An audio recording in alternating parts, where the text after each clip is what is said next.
Welcome to Walker Tea Review. I'm Jason Walker with another tea to present to you.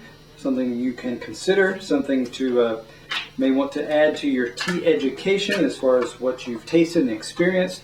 It's a green tea, a Chinese green, and I'm going to get it started right here.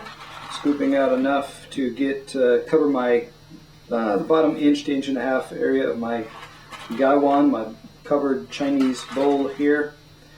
I'm going to scoop out, just rake out just a pinch more. That looks good. And then I'm going to close that up for just a second.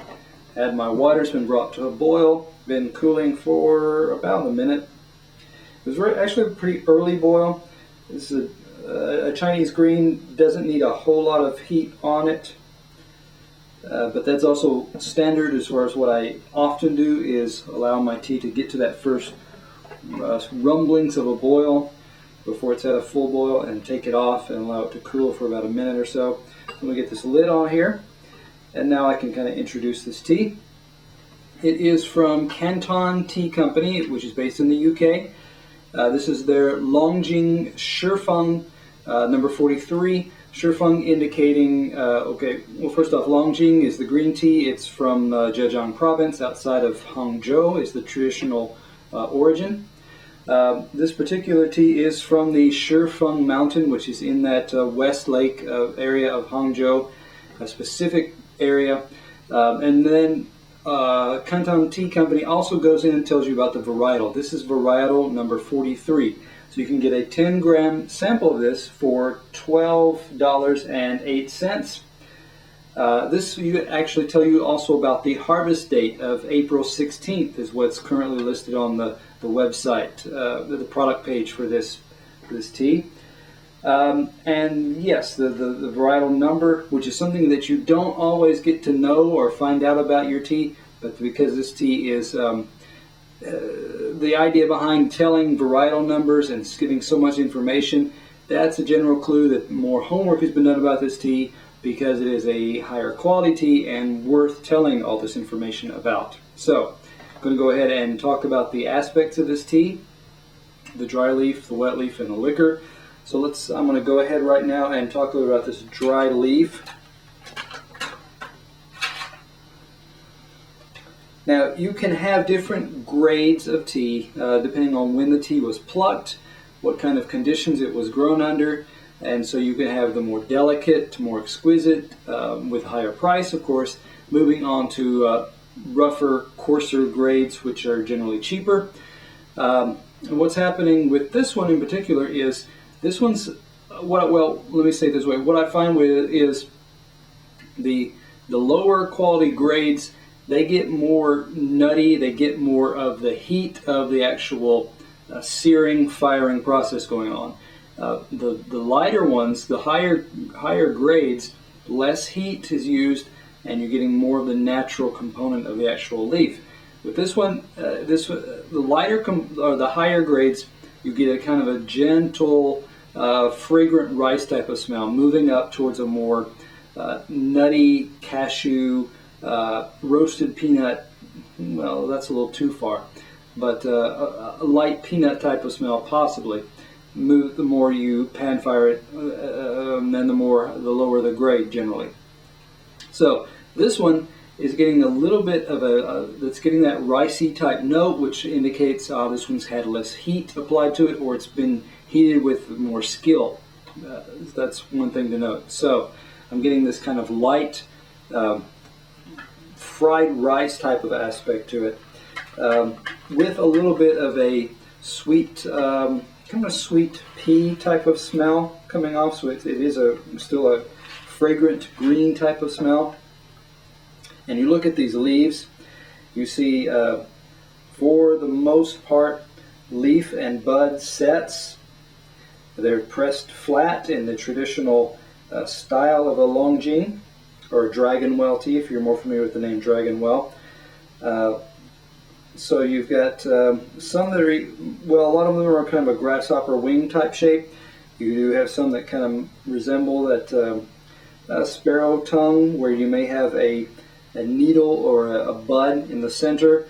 and 2 leaves coming off the side. The 2 leaves look like an open bird's beak mouth with and the bud in the middle sticking straight up like the tongue of a baby bird, maybe. So there is some of that kind of resemblance going on here. Leaves are generally a fairly bright green. They've got a richness in the green to them, but they are small. These are not bigger size. This indicates the April 6th harvest was a clue. The size of these leaves indicate that these are younger, more tender buds or pluckings here. So those are all good signs that yes, this one is a higher quality.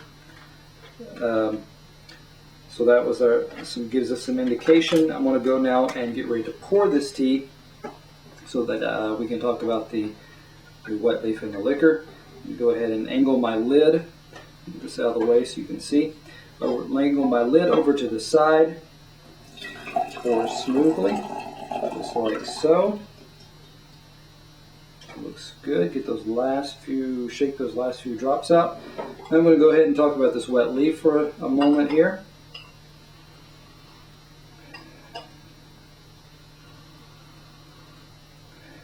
Now, oftentimes if it's a higher, as I say, if it's a lower grade, I get more of a cooked green bean or a lima bean type of smell. This one, still consistent with what I saw in the dry leaf, looks gentler, looks like it had less heat applied to it, so it gets more of a sweet, like that sweet pea is still coming out. A light kind of fragrant rice smell also is still present. So those are positive, still very nice, delicate, vibrant green, verdant type aspects to this. I'm going to pull out a few leaves here so that you'll be able to see how those leaves, those leaf bud sets have opened up. What I'm also noticing is the ends of our sets here. In many cases they do have a darker kind of a brownish tinge to them. They look cut straight across in most cases, indicating that there was a mechanical, whether it was a hand clippers or scissors in a person's hand. There's a mechanical aspect to that. It's such a clean cut. Could not have been just hand plucked and torn.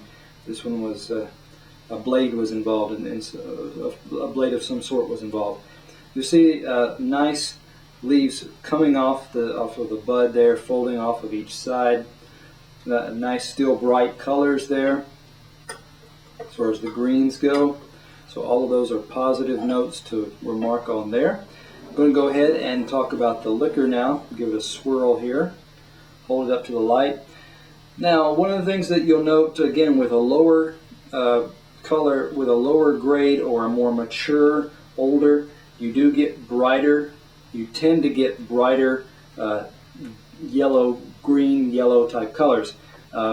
Younger leaves tend to get a little bit paler. This one's got some yellowish tinge, not the most that I've ever seen, far from the most really. So this one's got a good brightness to it, but still not as tender and delicate as some others. So it's good. I would say it's closer to the pale than it is to the rich dark yellows that you can get with some lower grades.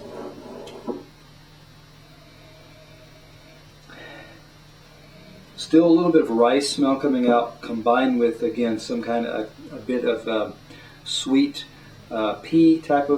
sweet green pea type of smell. So it still has a good freshness in its aspect. Let's give it a taste here.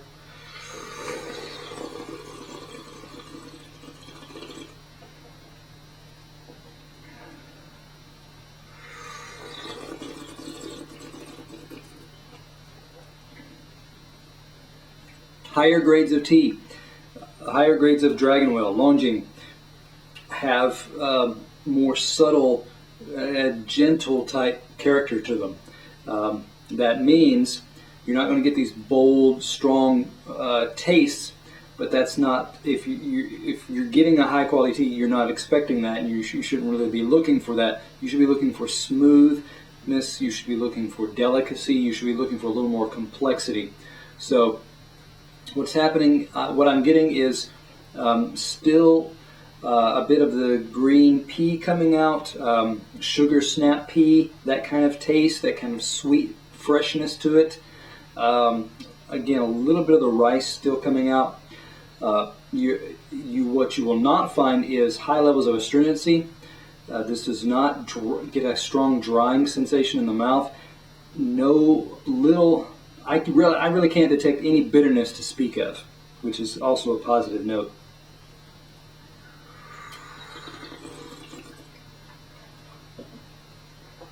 Yes, there's definitely something about this, especially now that I let it cool just a few more seconds. It's like freshly cooked, steamed, or lightly fried rice. There's a richness there. There's a light kind of fragrant rice starchiness to it, which is very pleasant. As far as the aftertaste goes, what builds is still a little bit of that kind of, having eaten sugar snap pea, there's a little bit of a kind of a crispy, starchy sensation in your mouth with the sweetness of a pea. Off-camera tastings, let me also mention, where even when I re-steeped or steeped this tea for an extended period of time, I was not able to draw out a harsh bitterness or astringency to it. So that indicates that this is a higher quality tea that is harder to mess up, which is always a positive remark to say that this tea is harder to mess up. Aftertaste that I'm getting still here as well. Still sweet, still rich, still just having swallowed. So it's got a good extended aftertaste. Flavors have, sensations have not really dropped off, so it's got a good extended, rich level of aftertaste here. When I look at this tea, I would give this tea a 93. It's a good, solid, high quality tea, worth checking out, worth putting on your taste experience, your taste passport, so that you get a good point of reference to say or compare other Dragon Wells, other Longjings to each other, to this one. So come back to Walker Tea Review to fill out your tea passport and get that full range of experience.